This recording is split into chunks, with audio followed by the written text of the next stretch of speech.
Salutations à toutes et à tous, c'est toujours le frère Antoine Fadi, toujours avec Bible, mais avec le livre mystérieux. Eh oui, nous allons donc lire dans le livre mystérieux. Nous sommes à la page 1103 dans le livre de Essombe. Le titre de son livre, vous le connaissez, c'est La Réconciliation. Essombe, chapitre 34. Et le titre, c'est Vivre dans la lumière, vivre dans la lumière.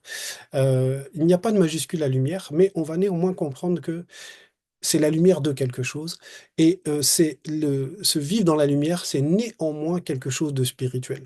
Vivre dans la lumière, ce titre-là, de ce passage-là de Essombe, qui s'adresse ici aux Bako, c'est-à-dire les Pygmées, est très important par rapport à ce que nous, on vit à partir du moment où on a reçu l'appel, où on a accepté la vérité.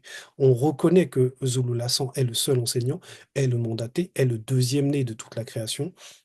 Maintenant, il y a une manière de d'évoluer, de vivre dans le visible, c'est-à-dire de transcender cette conscience du visible pour être dans ce qu'on appelle la lumière. La lumière va représenter un état de conscience, la transcendance de notre état de conscience par rapport à la vérité. Parce que quand on dit vivre dans la lumière, ça veut dire que c'est à l'intérieur. C'est comme si la lumière va représenter un vêtement et la personne est à l'intérieur, on va dire, de ce vêtement.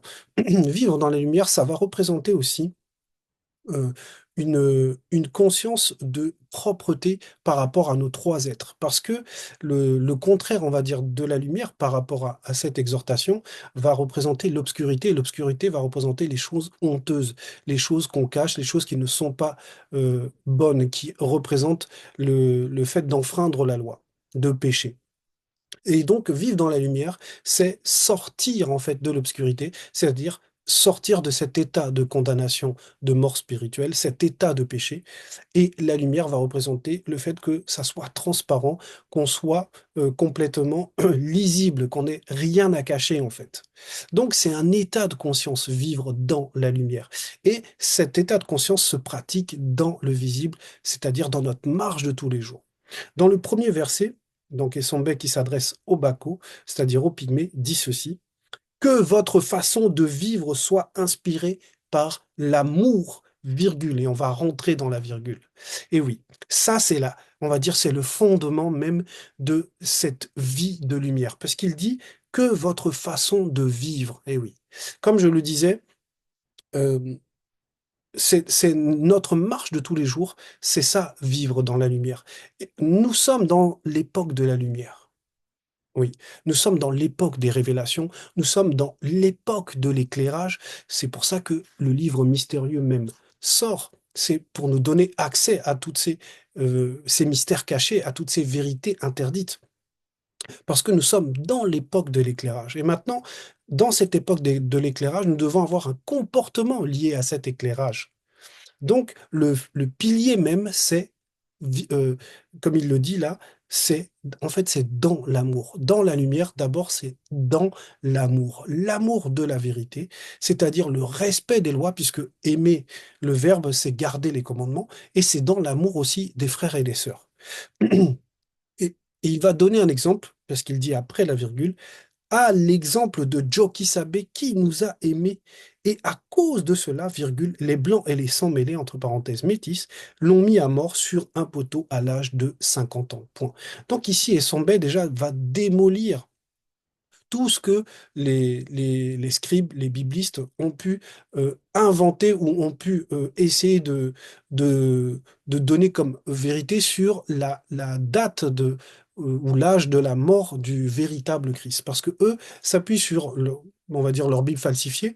Ils n'ont pas cette connaissance que nous avons, que Zulu Lassan nous a révélé et qui est révélé ici encore par Essombe, c'est-à-dire que Kudumane Moula, le véritable Christ, est mort à l'âge de 50 ans. Donc, il a fait un ministère, on va dire, de plus de 30 ans, plus de 20 ans, puisque on sait que, on va dire officiellement, pas officieusement, mais officiellement, devant tout le monde, le ministère a commencé à l'âge de 30 ans.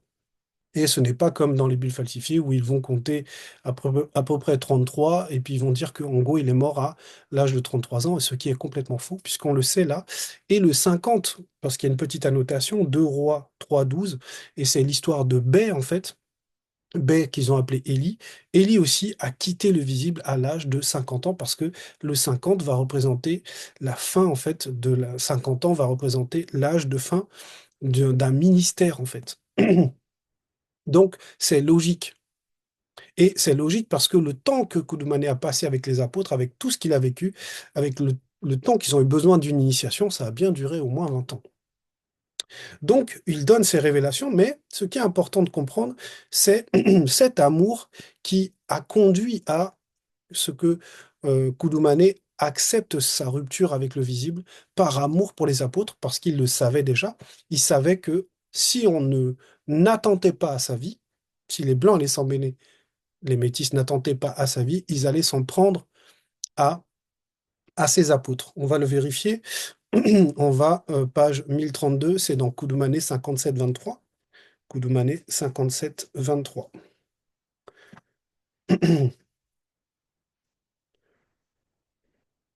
Oui, il est dit ceci. Car il, donc Koudoumane, Jokisabe, car il savait que si les Blancs et les sans-mêlés, entre parenthèses métis, ne lui ôtaient pas le souffle, virgule, ceux-ci allaient se saisir de, de nous, ses apôtres, afin de nous faire disparaître. Point. C'est Lakisabe qui raconte. Pour cela, virgule, il accepta par amour sa rupture avec le visible. Il accepta par amour sa rupture avec le visible. Donc, on comprend que il y a un amour, en gros, il y a quelque chose qui doit se manifester quand on vit dans la lumière. Il y a l'amour de la vérité, mais il y a aussi l'amour des frères et sœurs. Et il y a, en gros, pour entrer dans la lumière, pour entrer à l'intérieur de la lumière, il y a quelque chose qu'on doit laisser. Il y a une part qu'on doit laisser, il y a un sacrifice qu'on doit faire. Et même depuis le départ, ça a été le cas, même avec Moto par rapport à Muto, lorsqu'il a eu la faute, il y a eu donc cet amour, ce sacrifice qui s'est mis en place. Donc, nous, à notre niveau, on ne nous demande pas de mourir, hein, pour le verbe, c'est pas ça. Mais il y a une part à laisser, c'est cette part d'obscurité, c'est cette part qui est alimentée par la semence du monde occulte, cette part de désobéissance, ça, on doit la sacrifier, ça, on doit le laisser. C'est ça, entrer dans la lumière, parce que dans la lumière, tout se voit en fait. Il n'y a rien qui est caché, quoique il n'y a rien qui est caché pour le Verbe.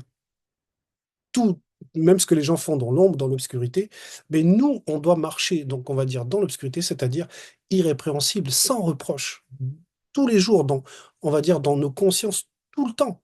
Comme là, actuellement, je suis en train de parler, je suis en train de faire cette exhortation, mais il faut que je reste, et c'est notre état de conscience quand on veut vivre dans la lumière, c'est que toutes mes pensées, toutes mes émotions, mes regards, tous mes gestes, tout ce que je peux faire, même en éteignant la caméra, c'est quand même visible parce que les entités observent, parce que le verbe est là.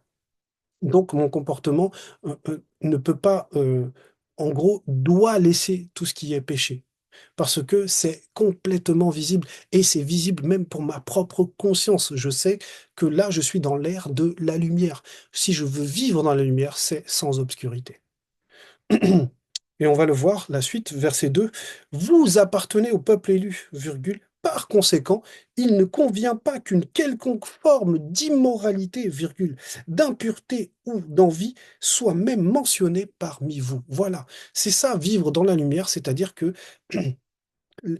na- les autres, nos frères et sœurs, ne doivent pas pouvoir pointer du doigt quelque chose qui est mauvais chez nous. Parce qu'il ne doit pas y avoir cette immoralité, comme il est dit là, cette impureté, cette envie, parce que on fait partie du peuple élu, parce que les Noirs sont le peuple élu. On va dire, c'est même au-delà même de dire le peuple élu. Mais c'est le peuple originel, en fait. Maintenant, les élus, c'est ceux qui sont connus, c'est ceux qui marchent selon le verbe, parce qu'il y a effectivement des noirs qui ne marchent pas selon le verbe. Donc, le premier point qu'on avait vu, c'était vivre dans la lumière, c'est-à-dire dans l'amour, et maintenant, c'est dans la lumière, ça veut dire que la lumière devient l'identité. Vous appartenez au peuple élu. En gros, vous appartenez à la lumière. Donc, votre comportement doit être lumineux. Lumineux, ça veut dire sans obscurité. C'est ce que ça représente. Donc, dans ce point-là, c'est dans la moralité. Il y a eu dans l'amour et il y a aussi dans la moralité, c'est-à-dire dans le respect des lois. C'est ce que ça veut dire. Verset 3. Il n'est pas convenable non plus que vous prononciez des paroles grossières, virgule, plaisanteries mensongères et insultes entre parenthèses blagues. Donc il les initie à c'est quoi en fait représenter le verbe, c'est quoi marcher dans la vérité. Donc on avait vu dans l'amour, dans la moralité, et maintenant il faut faire même attention aux plus petits détails de langage. Parce que quand on utilise le verbe, on représente le verbe en fait. Ces mots sont conscients. C'est pour ça que, même comme nos patriarches parlaient, que ce soit les rois ou que ce soit les prophètes, les mots étaient choisis en fait.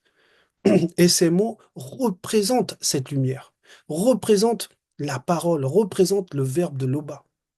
Donc, il ne doit pas y avoir d'obscurité dedans, c'est-à-dire d'anti-vérité, d'anti-phrase. On ne doit pas avoir de vulgarité, comme il est dit, hein. Des paroles grossières, virgule, plaisanteries mensongères et insultes, entre parenthèses, et blagues. Et oui, les blagues, là, c'est du mensonge, on fait rigoler, mais dedans, il y a du mensonge. Donc, tout ce qu'on est physiquement, tout ce qu'on ressent émotionnellement, tout ce qu'on pense même, puisque la parole, c'est le reflet de ce qu'on, on va dire, ce qu'on pense, c'est le reflet sonore de ce qu'on pense, doit être filtré, doit passer dans la lumière sans obscurité, sans choses qui font honte, en fait. Donc, le comportement, c'est aussi le langage. Il faut savoir utiliser le langage du verbe et renoncer au langage du monde. Parce que toutes ces choses-là, ce sont des anomalies du monde. Verset 4. Sachez-le bien, deux points.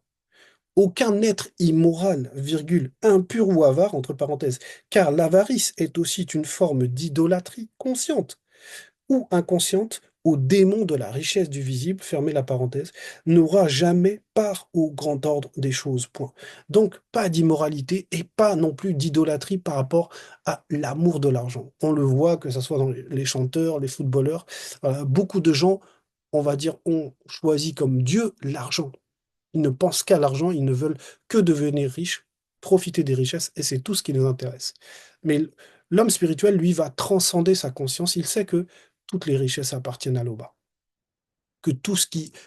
Et on va dire que l'homme charnel va considérer de précieux, ça appartient déjà à l'Oba, que ce soit l'or, les diamants, même la puissance, peu importe, en fait, tout appartient à l'Oba. Donc, on nous explique ici que la loi est claire. Pas d'immoralité, pas d'impureté, pas d'avarie. Et oui, il n'y a pas ces vices-là, il n'y a pas ces... Puisque c'est tout ça, ce sont des représentations de ce qui n'est pas spirituel, mais de ce qui est purement charnel. Verset 5. Que personne ne vous égare par des raisonnements trompeurs. Deux points. Ce sont de telles fautes qui attirent la colère du Mundima Bekok, qui s'est dit, sur ceux qui s'opposent à la loi issue du verbe de l'Oba. Point. Donc il prévient les Bacos, c'est-à-dire les pygmées, il leur donne la marche à suivre de voilà ce qu'est vivre dans la lumière. C'est renoncer à toutes ces choses. C'est demeurer dans l'amour, demeurer dans la moralité, demeurer dans un langage spirituel, demeurer loin des désirs, des envies, des convoitises de ce monde. Verset 6. N'ayez donc rien de commun avec ces gens-là. Parce que derrière chaque chose qu'il a énumérée, c'est les comportements de personnes. C'est des comportements qui sont dans le monde, mais ce ne sont pas des comportements lumineux. Ce ne sont pas des comportements où on est dans la lumière. Donc il leur dit, voilà, séparez-vous, n'ayez rien en commun avec ces gens-là. Allez dans le contraire, c'est-à-dire ne demeurez pas dans l'obscurité, mais passez dans la lumière. C'est ce que ça veut dire. On continue. Oui, nous sommes au verset 7. Vous étiez autrefois dans l'obscurité, c'est ce que je disais, point virgule. Mais maintenant, virgule, par votre union de la vérité avec le V majuscule, avec Joe Kisabe et le deuxième virgule, vous êtes dans la lumière de la parole libératrice, point. Donc voilà ce qu'est vivre dans la lumière, c'est être dans la lumière de la parole libératrice, dans l'éclairage que donne le verbe de l'Oba. Donc il leur dit, voilà, désormais vous avez changé d'identité, vous avez changé de camp, vous ne vous alimentez plus, vous n'alimentez plus par vos œuvres le monde occulte, mais là vous êtes alimenté par la parole libératrice. Vous êtes dans la lumière de la parole libératrice. Point. Et on va prendre cet exemple-là, toujours par rapport à Koudoumane et Essimo. Essimo qui symbolise le triomphe, la victoire, celui qu'ils ont appelé donc Nicodème. On va aller dans Koudoumane 25, 25, 3 d'abord, et ensuite le verset 22. Et c'est page 966 et 968 dans donc, le livre mystérieux. Voilà.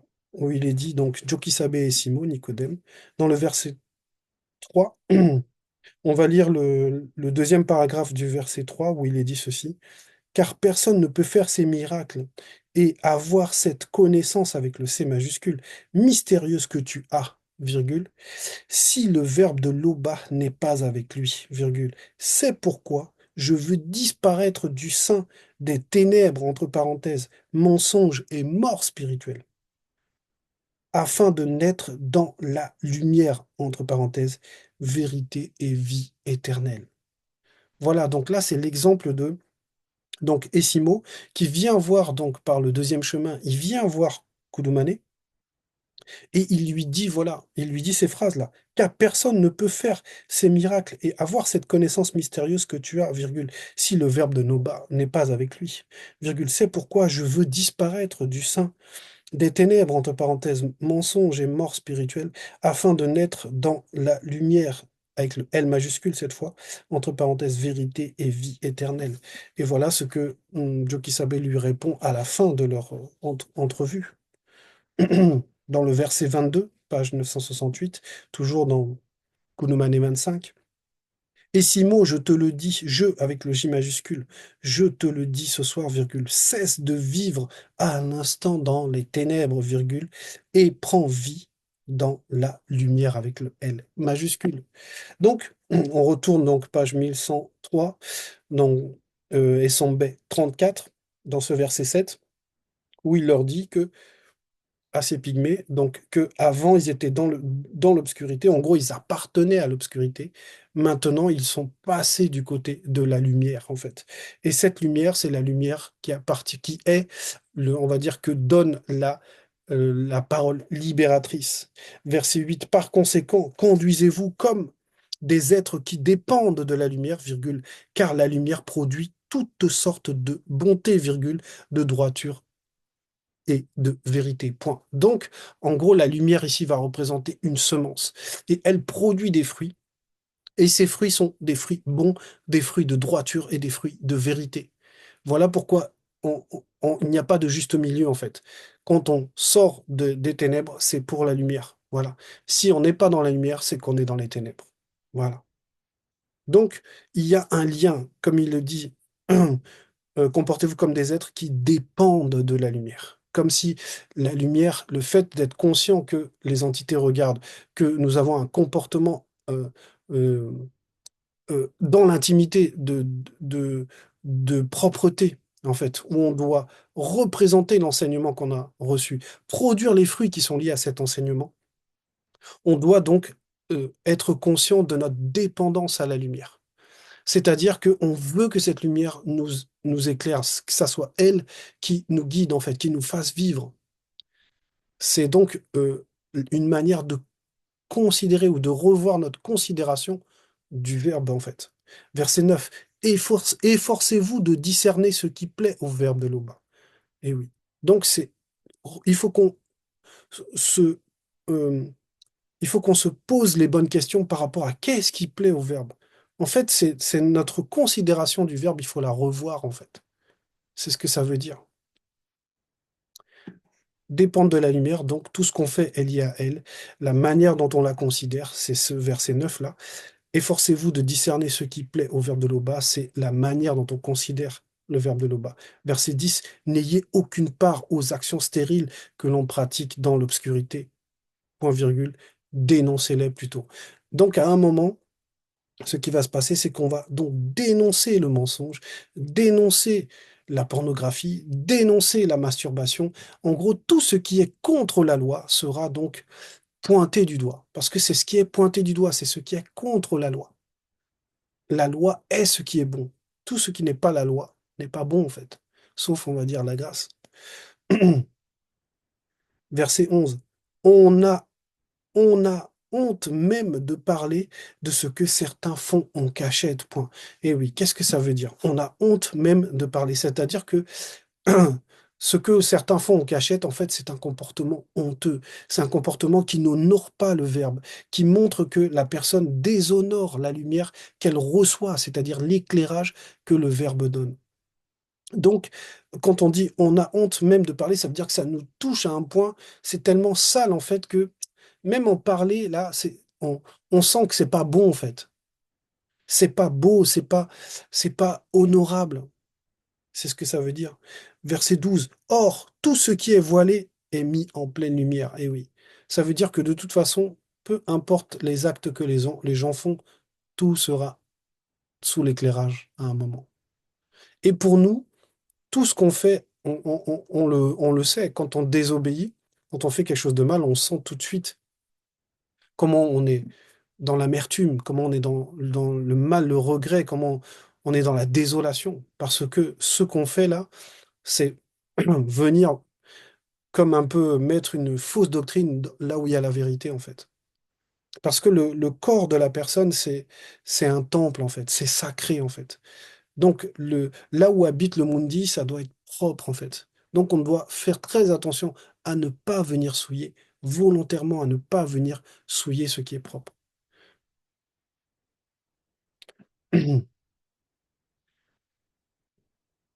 Verset 13. Ainsi, prenez bien garde à votre manière de vivre. Voilà, on nous le dit, hein. Prenez bien garde à votre manière de vivre. Point.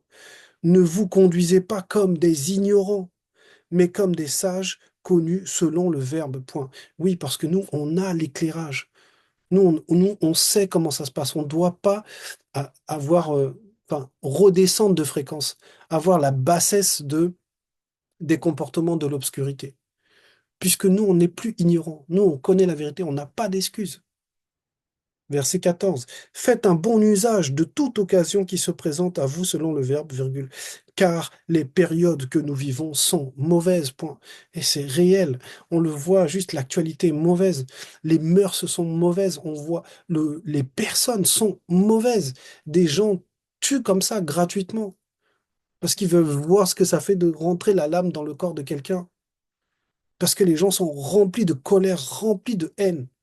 Ils sont dans l'obscurité. Et il y en a qui aiment l'obscurité profondément. Ils aiment cette souillure, ils aiment la saleté, ils aiment la désobéissance. Donc nous, on doit racheter le temps, c'est-à-dire faites un bon usage de toute occasion qui se présente à vous selon le verbe. Verset 15. Ne soyez pas déraisonnables, virgule, mais efforcez-vous de comprendre ce que le verbe de Loba attend de vous. Donc, ce qu'il y a dans le verbe de Loba, c'est toujours la raison, c'est toujours la sagesse. Donc, on ne doit pas être déraisonnable. On ne doit pas s'éloigner de la raison, on ne doit pas s'éloigner de la sagesse. Même dans notre comportement, des fois, il peut arriver que dans un couple, on se fâche, on n'est pas d'accord. Il faut néanmoins garder la raison. Et oui, il faut faire attention à ce qui sort de nos bouches. Il faut faire attention à ce qu'on médite dans nos cœurs.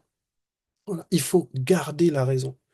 Donc, toujours demeurer sous l'éclairage, toujours penser que tout ce qu'on fait, tout ce qu'on, voilà, on va dire, ce qu'on est là n'est pas, c'est pas, quand j'éteins la caméra, c'est pas je me retrouve tout seul, en fait. C'est plus comme ça. Nous sommes conscients que le spirituel est là. Verset 16. Ne vous enivrez pas. Deux points. L'abus de vin ne peut que vous mener au désordre, point virgule, car vous allez être rempli du mundi musangi. Point. Et c'est logique.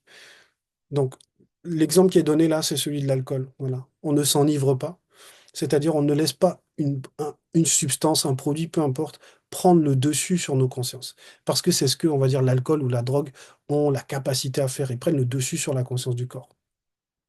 Donc, on nous dit de ne pas nous enivrer. Ça veut dire qu'on peut boire du vin, mais pas jusqu'à l'enivrement, pas jusqu'à être ivre, c'est-à-dire perdre cette raison dont on nous dit on nous a expliqué tout à l'heure, juste avant le verset 15, ne soyez donc pas déraisonnables. Verset 17. Encouragez-vous les uns les autres par des psaumes, virgule, des hymnes et de saints cantiques inspirés par le Mundi, point virgule. Et oui, c'est ce qu'on a reçu énormément en Tanzanie. On a eu une bonne leçon d'humilité et de l'importance de faire participer la conscience du corps dans les moments d'idolâtrie. Pardon, d'adoration, pas d'idolâtrie, mais d'adoration. Dans les moments d'adoration, comme dans le chant ou même dans la prière, que le corps participe, qu'il ait sa place dans la danse, qu'il ait sa place pour pouvoir louer aussi l'Oba. Ça, c'est très important. Encouragez-vous les uns les autres par des psaumes, virgule, des hymnes et de saints cantiques inspirés par le Mundi. Point virgule, chantez des cantiques et des psaumes pour louer l'Oba de tout votre cœur, entre parenthèses, conscience du cœur. Eh oui, parce qu'il faut que chaque être vive dans la lumière. Il faut qu'il ait cette relation avec la lumière. Il faut qu'il sente qu'il participe à la glorification de l'Oba par son verbe. Verset 18, remerciez l'Oba en tout temps et pour tout, selon le Verbe. Point. Et oui, on en revient toujours au Créateur véritable, on en revient toujours au Créateur unique. Ça doit être ça qui doit nous animer profondément. C'est notre relation avec l'Oba. Voilà, c'était le message. L'Oba est toujours glorifié.